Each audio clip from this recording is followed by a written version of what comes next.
Are Indian Consulates the centre of operations for launching terrorist attacks on Sikhs the world over? This is the astonishing conclusion being reached by many after the murder of a Sikh campaigner in Canada and the recent thwarted assassination plot of the leader of Sikhs for Justice in the US. This year is seeing the covert and brutal war waged by Narendra Modi's BJP government against the Sikh community, particularly those advocating for an independent homeland of Khalistan, reaching a concerning climax.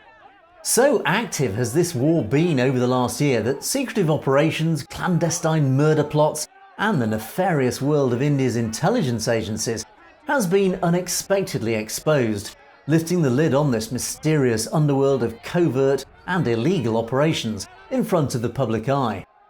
With both the Canadian and US governments now both openly recognising and discussing the assassination plots instigated by the Indian government against Sikhs resident on their own soil, attention is now being drawn to how India's intelligence agency, the Research and Analysis Wing, could have launched such illegal operations unhindered across Western democracies.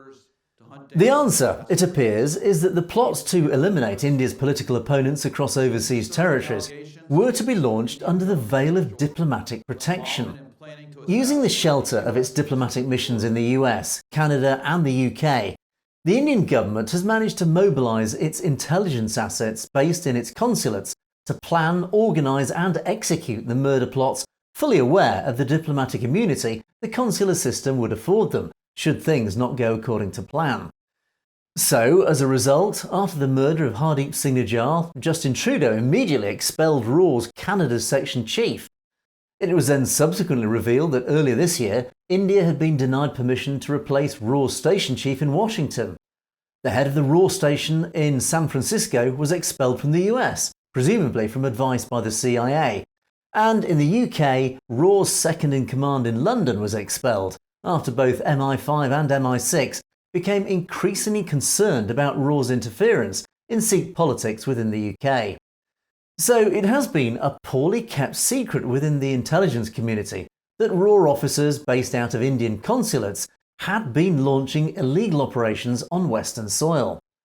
After all, it's no coincidence these expulsions happened shortly after the murder of Hardeep Singh Nijjar in Canada, the attempted murder of Gurpatwant Singh Pannoon in the US, and the still unexplained but highly suspicious death of Avtar Singh Kandar here in the UK. Whilst the Indian government still remains in public denial of any accusations, sources within the intelligence community state that it is highly unlikely an assassination program of this magnitude, crossing multiple jurisdictions and targeting a list of Sikh activists, could be done without the knowledge and support of high-ranking Indian intelligence and government officials. A fact that the undercover US investigation has recently confirmed. You've been watching Satluj TV News. Don't forget to click on that subscribe button to make sure you get to see stories as they're broadcast. And of course, if you have any comments or opinions on any of our news stories, you can comment below. Or why not drop us a direct message at message@satlujtv.com. We would love to hear from you. In the meantime, thanks for watching for Satluj TV News. I'm Govt in London.